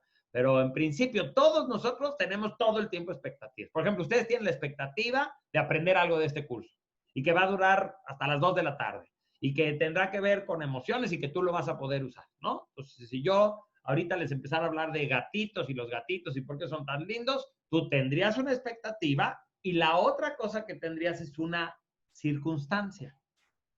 Tú y yo estamos inmersos en alguna realidad. La expectativa es algo que está en mi mente. Por ejemplo, aquí mi hijo, que no sé por qué se acaba de colar aquí a la clase, nos va a saludar. Hola. Él tenía la expectativa de aparecer en cámara cuando yo estuviera dando una clase y por eso se atravesó. ¿Qué haces aquí, chamaco? Es que ya voy. Afortunadamente yo tenía la expectativa de que llegara la mamá y lo retirara discretamente como el de Sábado Gigante. Sí, diles adiós, hijo. Bueno, él tenía una expectativa que era poderse quedar toda la clase conmigo, pero yo no. Y este juego, este momento en el que él se va haciendo el drama, es justamente el ejemplo de lo que estoy diciendo ahora. Hay una realidad, por ejemplo, no se puede quedar aquí, entonces viene su mamá y se lo lleva, y por otro lado hay una expectativa que él tiene de participar. A su vez, yo tengo una expectativa de que la mamá va a detener a los hijos como si fueran goles de penalti, ella se va a encargar de detenerlos, y yo tengo a la vez una realidad, ¿no? En la que estoy con ustedes dando el curso. Entonces, en todo momento, tú tienes una expectativa y además tienes una circunstancia, ¿sí? La circunstancia incluye el lugar, el clima, las otras personas, incluye lo que se está comunicando, lo que tú quieras, la música, ¿sí? ¿Quién de ustedes en este momento tiene alguna música por ahí de fondo propia o ajena? Pues es parte de tu circunstancia. Las reacciones de las otras personas son parte de tu circunstancia, ¿sí? Lo que se está comunicando, etc. La señal de Wi-Fi es parte de tu circunstancia. Si tú tienes mala señal, me escucho cortado. Pues esa es la realidad. Entonces tú tienes esta realidad, esta circunstancia, y a la vez tienes una expectativa. Entonces fíjense qué ecuación tan hermosa y tan sencilla que además el resto de sus vidas les va a servir. Cuando la expectativa que yo tengo es igual a la circunstancia que yo estoy viviendo, entonces se disparan sentimientos o emociones agradables. ¿Sí? Si yo en este momento tengo la expectativa de que al prender mi ventilador se va a refrescar mi oficina y voy a sentir frescura y prendo el ventilador y eso pasa, inmediatamente se dispara en mí una emoción agradable. Felicidad, satisfacción, entusiasmo, paz interior, la que tú quieras, pero es agradable. ¿Y por qué se disparó? Porque coincidió que lo que pasó afuera tenía que ver con lo que yo esperaba que pasara. Si por el contrario, yo tengo una expectativa, pero esta expectativa no coincide, no es igual a la circunstancia que yo estoy viviendo, entonces se dispara un sentimiento desagradable. ¿Sí? Si yo desde la mañana ya me había registrado a este webinar, le avisé a todos, no me interrumpan de las 12 a las 2, por favor, voy a estar en mi webinar, estoy muy contento. Dicen que es un conferencista internacional, galardonado, pertenece al pacto, imagínate la calidad, debe estar hablando una cosa. Si se lo iban a llevar a España, bueno, seguramente es así como top, ¿no? Top 5 entre los tops. Entonces tú apartaste el espacio, tú te preparaste y ya que te conectaste resulta que el Wi-Fi no está bien, tu conexión de internet está chafona, es intermitente y entonces tú a poco vas a tener una emoción agradable. Tú vas a estar tratando de oír la charla y de pronto se corta y de pronto se va la señal y se te resetea el Zoom. ¿A poco vas a estar, ay, qué padre que se puso así porque me da tiempo de reflexionar? No. Vas a estar molesto o angustiado o triste, vas a tener una emoción desagradable porque la expectativa que tú tenías, voy a tomar un curso, no es lo que está pasando. ¿Sí? Entonces, con esta fórmula estoy ayudando a entender un mecanismo que obviamente es complejo, pero que podemos visualizar y sobre todo aplicar a circunstancias cotidianas. Si yo digo, ¿cómo es posible que mi esposa esté con esa cara en su cumpleaños? Si vinieron sus amigos a visitarla, si le trajimos un pastel, si le canté las mañanitas, y no sé qué. Bueno, pues no sabemos cómo es posible. No sabemos, alguien sabrá, ella sabrá. Lo que sí puede saber es, seguramente no tiene una emoción agradable porque la expectativa que ella tenía y lo que está pasando no es igual. ¿Sí? A mí me puede parecer absurdo porque quizás la expectativa que yo tengo sí sea esa y yo diga, pues yo en su lugar estaría feliz, vinieron mis amigos, ahí está mi familia, estoy sano, tengo un pastel. Sí, pero esa es tu expectativa.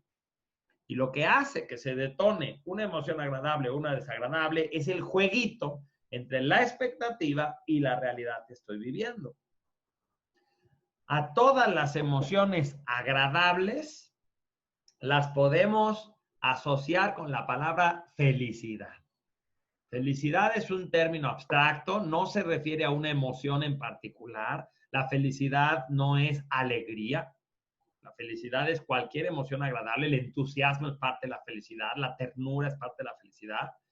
De la misma manera que a todas las emociones desagradables las podemos asociar con la palabra sufrir. Sufrimiento no es una emoción en particular. Es cualquier expresión de emociones desagradables, se llama sufrimiento. Entonces, la felicidad es el resultado de que lo que tú esperabas y lo que está pasando coincida. El sufrimiento es el resultado de que lo que tú esperabas y lo que está pasando no coincida. Aquí en el chat, alguien me pone, ¿eso significa que no debería de tener expectativas? Pues si eres budista tibetano, sí. Si lo quieres resolver desde la perspectiva así del budismo abstracto, profundo y ortodoxo, sí. Buda básicamente dijo, vivir para un ser humano es sufrir. ¿Por qué sufre? Porque anhela, porque tiene una expectativa. Y cada vez que no se cumple ese deseo, ese anhelo, sufre. Entonces Buda dijo, la solución sería que yo no anhele nada.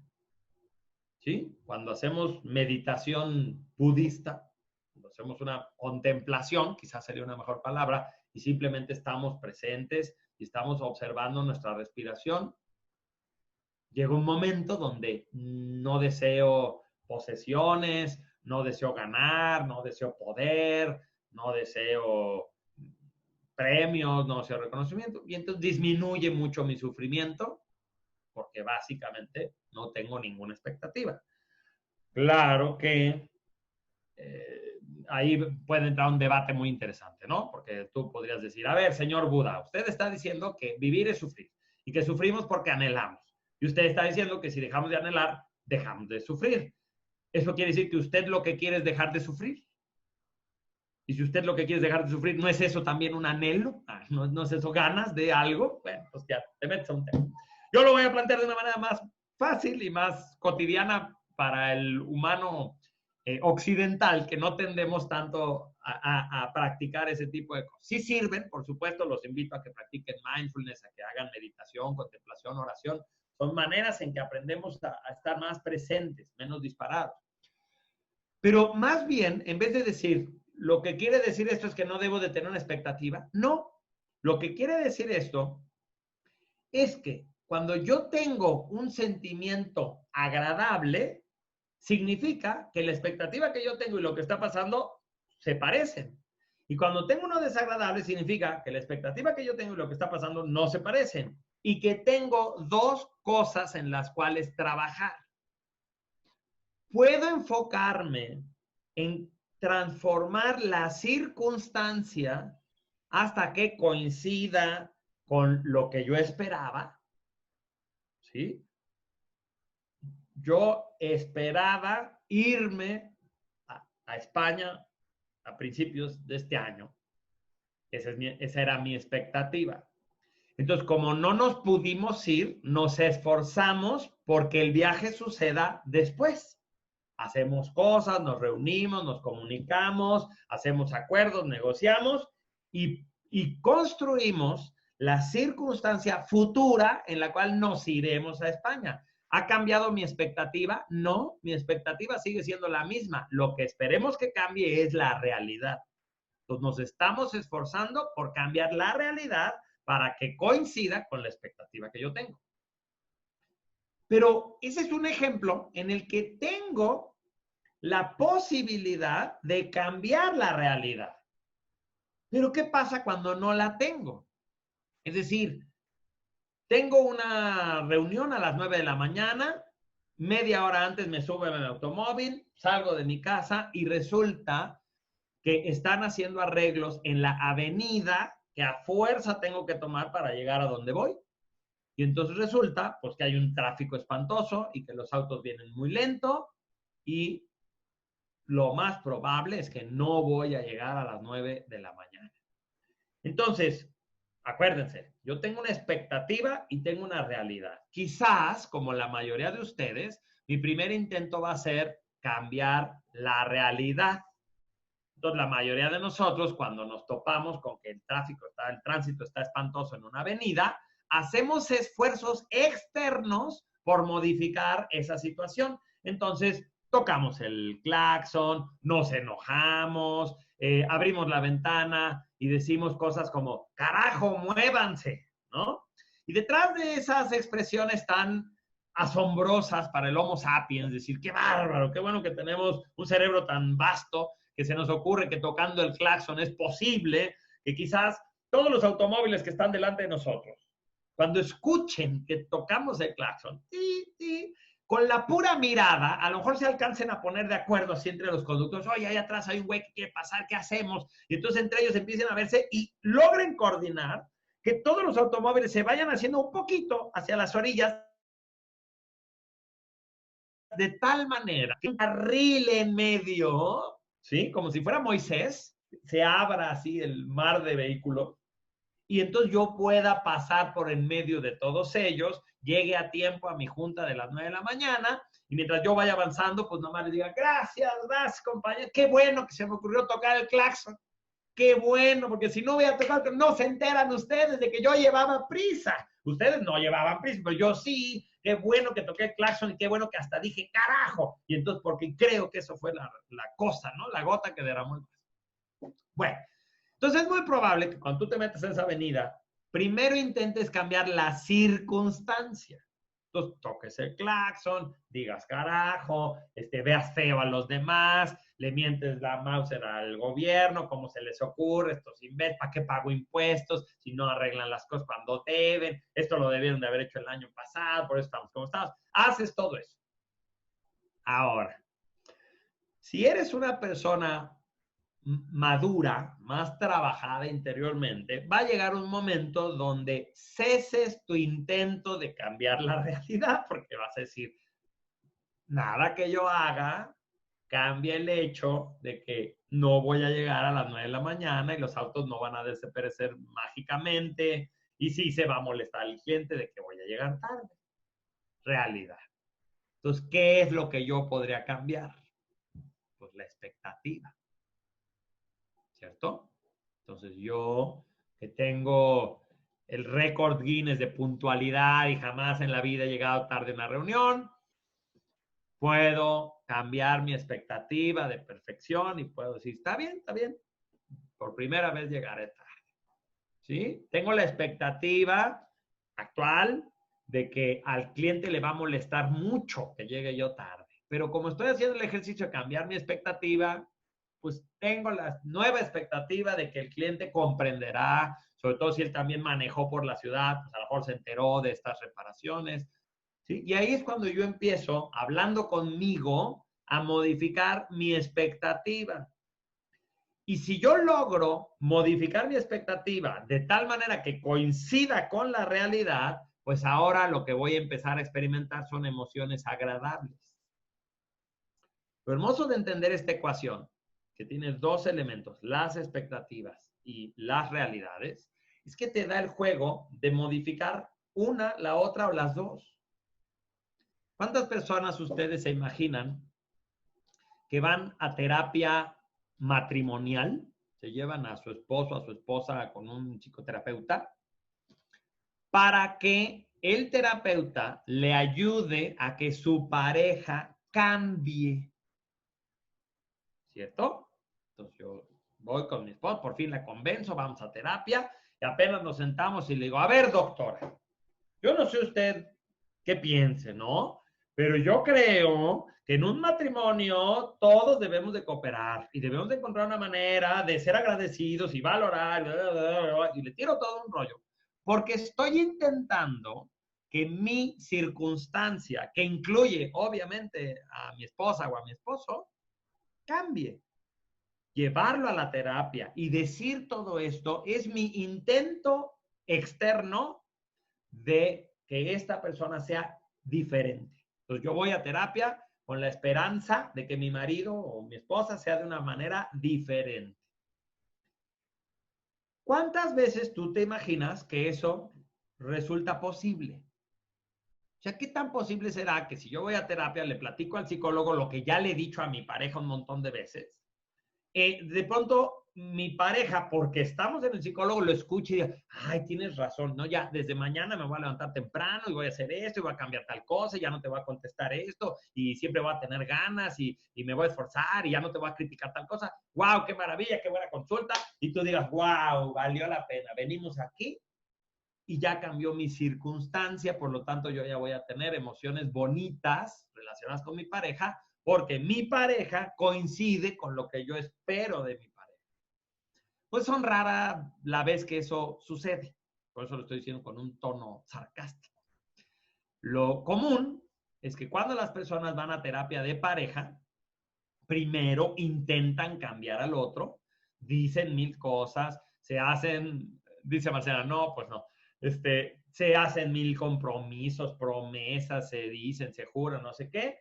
Recaen, regresan a terapia, lo vuelven a intentar, recaen, se juran, lo vuelven a intentar, van a un retiro, lo vuelven a intentar, hasta que alguien tiene la brillante idea. ¿Sí? Y la brillante idea es, quizás sería más fácil si en vez de que yo quiera que tú cambies, lo que cambio es lo que yo espero de ti. Porque si cambio mi expectativa, ya no es necesario que tú te esfuerces por fingir o por ser algo que ya vimos que no se te antoja ser. Entonces, generalmente, no estoy diciendo que no exista otra condición, generalmente, la terapia matrimonial que sí funciona cuando ambos individuos están dispuestos a negociar su expectativa y no solo una serie de acuerdos y conductas. Porque mi maestro, que ya lo mencioné ahora por tercera vez, Alfonso Ruiz Soto, dice una frase muy bonita. Dice, y muy profunda, anótenla, es llegadora. Él dice,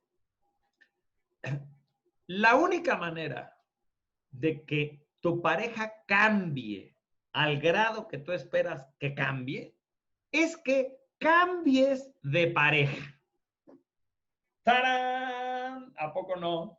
Se acaban de iluminar con la frase. La única manera de que tu pareja cambie a esas cosas que tú esperas que haga tu pareja, pues es que sea otra persona. Porque así no funciona la realidad, porque los seres humanos, si tú conoces a una persona actuando de cierta manera y te casas con esa persona, pues puedes esperar que se comporte de una manera bastante similar, un poquito más, un poquito menos, pero si no era atlético, ¿de dónde esperas que de pronto sea atlético? Si la persona comía muchas cochinadas, ¿de dónde crees que de pronto va a dejar de comer cochinadas? Si la persona practicaba meditación 16 horas al día y se desconectaba de la realidad, ¿de dónde esperabas que de pronto dejara de hacer eso y se conectara contigo? Entonces, por eso la sabiduría de esta bellísima frase. La única manera de que tu pareja cambie es que cambies de pareja.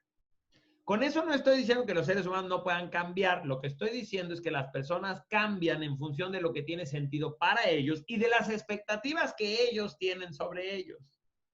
Entonces tú puedes proponer, tú le puedes decir a tu pareja, oye, y si en vez de hacer el amor por las mañanas, lo hacemos por las noches, tú le puedes decir, pero ya que la persona responda, eso tiene que ver con muchos otros elementos y con el libre albedrío y con ritmos circadianos y con un montón de cosas.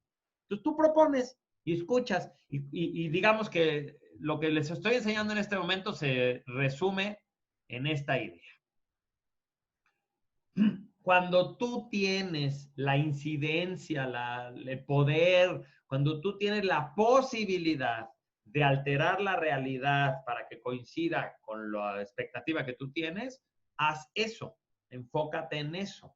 Aprende a ser un constructor de tu realidad. Enfócate en generar los resultados que estás buscando.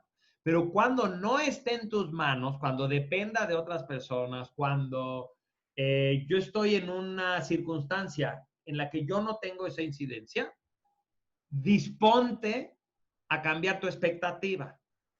Yo me muero de ganas de llegar a mi casa y cenarme unas quesadillitas. ¡Ay, quesadillitas! ¡Ay, qué ricas quesadillitas! ¡Ay, qué sabrosos mis quesadillitas! Y llego a mi casa y abro el refri y no hay quesito. Claro, si soy chilango no tengo problema porque las quesadillas chilangas no llevan queso, eso no hay problema. Pero todo el resto del mundo va a tener un problema con que no haya queso el día que yo quiero quesadilla. Y entonces yo puedo rebuznar, quejarme, sufrir, echar culpas, levantar dedos, carajo, ¿por qué no compras queso? No es que yo tenía ganas de quesadilla. Pero también puedo cambiar mi expectativa y decir, ok, no hay quesito, que sí hay, que sí hay. Y ya, le busco otra cosa y me como un arrocito que había ahí, me hago un taquito de frijol.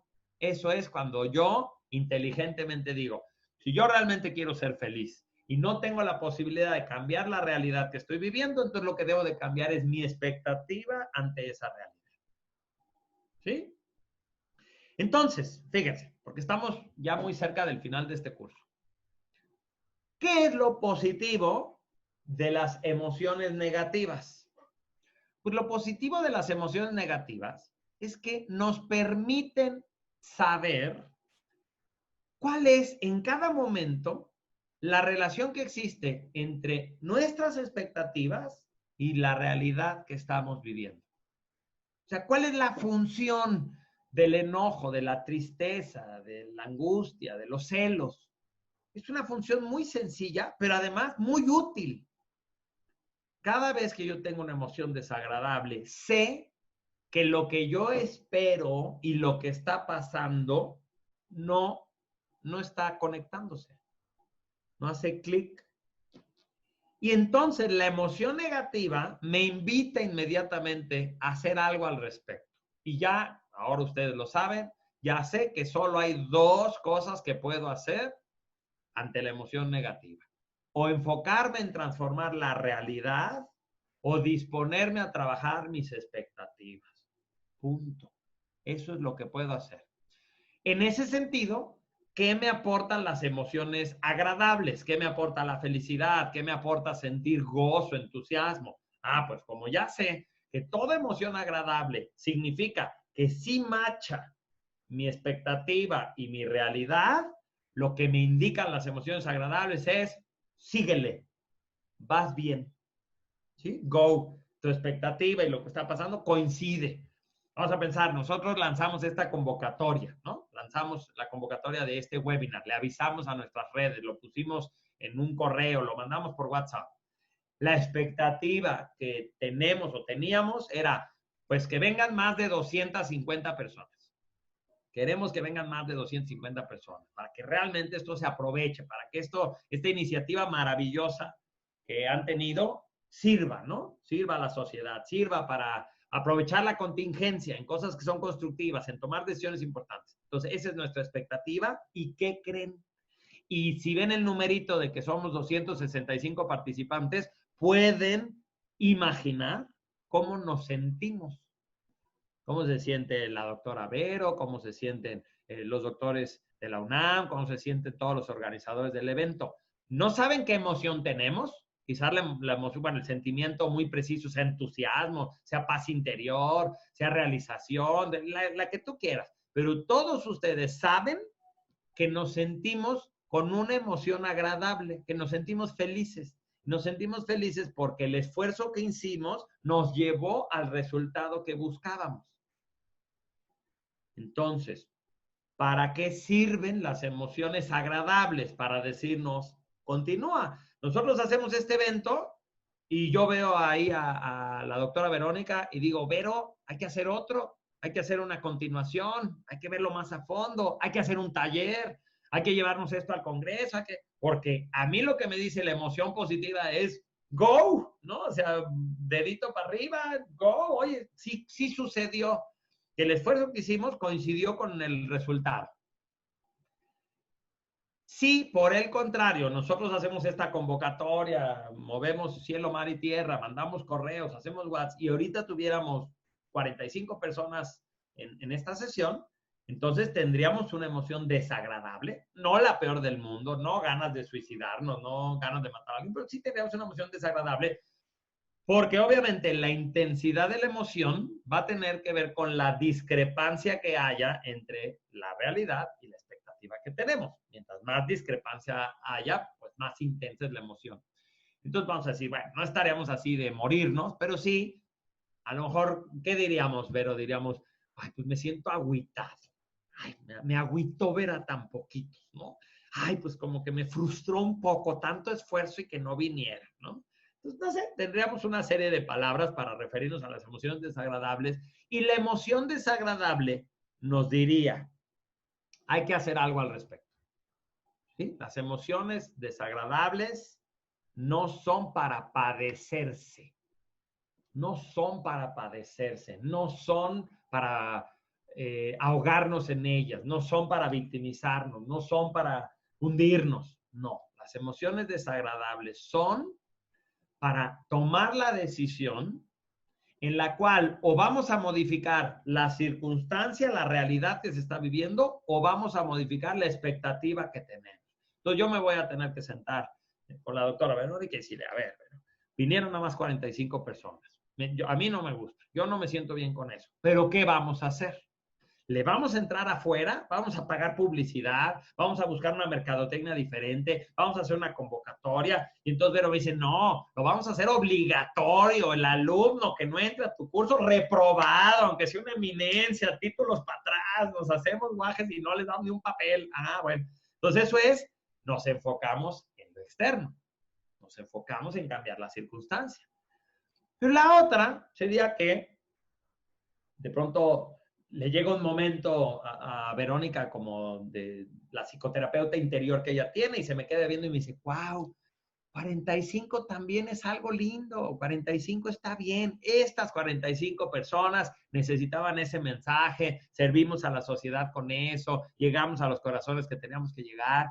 ¿Qué tal si en vez de sentirte frustrado, sentirte mal por lo que pasó, te das cuenta que hiciste una labor y que tocaste a 45 individuos que se llevaron una forma diferente de pensar, se dieron cuenta de ciertas cosas? Y entonces nos proponemos, desde esta nueva expectativa, pues organizar otro evento. Y si vienen 10 personas, también está bien. Y si vienen 5 personas, y ya nomás terminamos tú y yo ahí en el chat, pues tú y yo aprendemos. ¿Sí me cachan? Y entonces ahí ya no hubo el intento por modificar lo de afuera, sino más bien hubo la situación de cambiar lo de adentro. Cuando yo voy a psicoterapia, pues básicamente tengo que trabajar lo de adentro, porque como no puedo cambiar el pasado, entonces no puedo decir, ya sé, voy a viajar en el tiempo y voy a evitar que mi papá le dio un infarto cuando yo tenía 11 años. No puedo hacer eso.